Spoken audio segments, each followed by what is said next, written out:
welcome back. It is Tajane and I am back with another nail tutorial. Now this tutorial we're doing today is a lot shorter and I just wanted to quickly show you guys how you could achieve some perfect 3D flowers. The monomer that I'm using today is from Mia Secret and I am going to place just a little bit of acetone in the monomer. This way when I'm doing my 3D petals, it dries really quickly.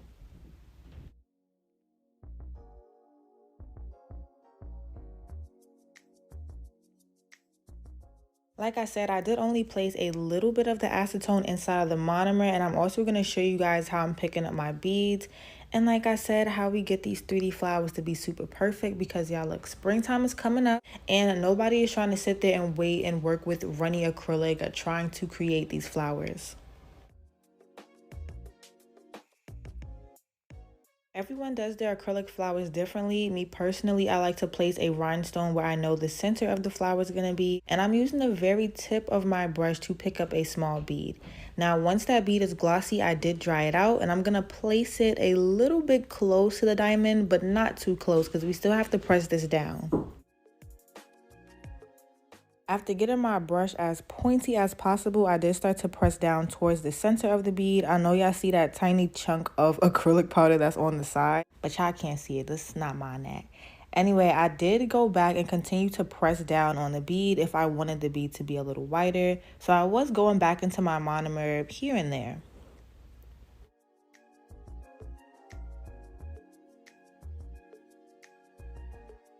Before you place the bead down, you do want to make sure that it's not gritty so the bead is glossy. And once I release my brush from the bead, it's pretty much almost a perfect round shape. And I got my brush pointy by wiping both sides of the brush. So I do this before pressing down on the petals so that the base of the petal is not too wide and we could perfectly fit 5 petals next to each other.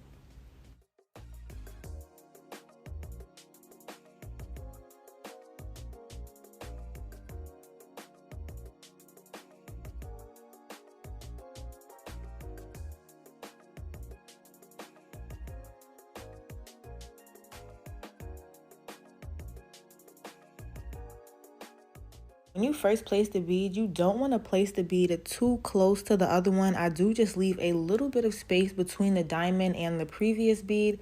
This way they don't look all smushed. It definitely makes a difference. And since the acrylic powder isn't runny, all the beads look separate. Well, not all the beads. All the petals clearly look separate, like nothing is running over into each other. I'm also getting the beads to be the same size by using a ratio, just as if I was picking up acrylic powder. So for these petals, I was wiping the side of my brush twice and lightly tapping the acrylic powder with the tip of my brush twice so that I can pick up just a little bit of the acrylic powder, but I did not want the beads to be too big.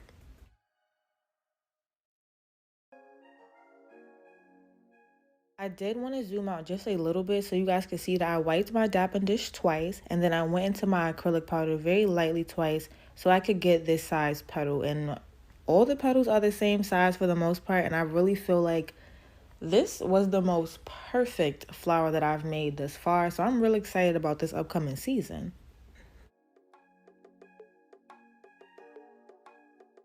I do have videos up on my page where I do 3D flowers, but this is the only video where I actually did put a little bit of acetone in the monomer. And this definitely made the process much quicker, so I did just want to add a couple more stones to do some flowers in the corner.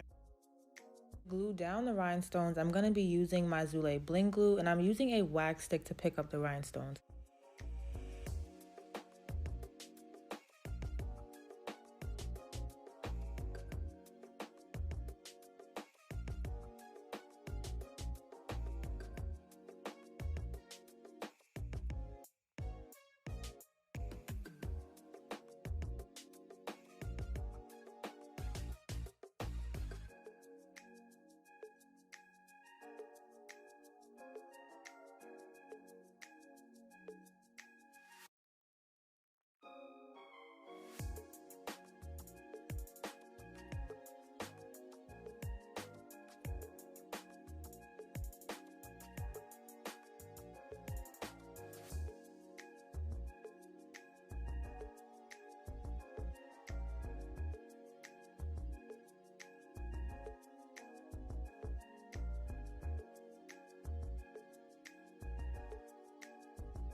So for the rest of this nail, I'm going to add one more flower to the bottom just so that you guys can see that I am consistently using the same method to do this.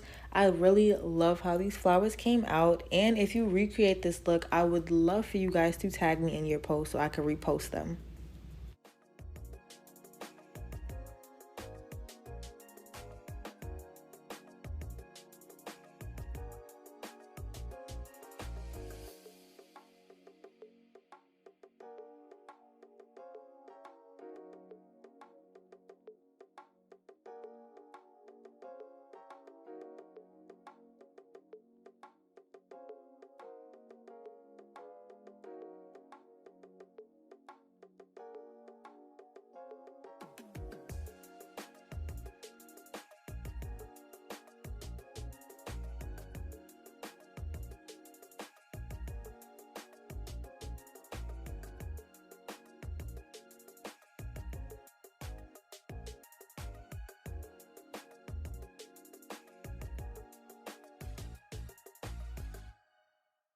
This is the last flower that I'm doing at the bottom. Now, for this last petal, I did kind of struggle a little bit. So you guys are going to see me flip the stick around so that I could really get the side because my hand was acting all funny.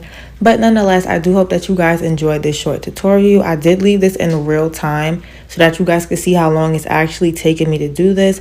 I feel like this was pretty quick, and this is definitely a good upcharge with spring approaching. Let me know down below, how was it your first time attempting these acrylic flowers, because I know my first time I was sweating.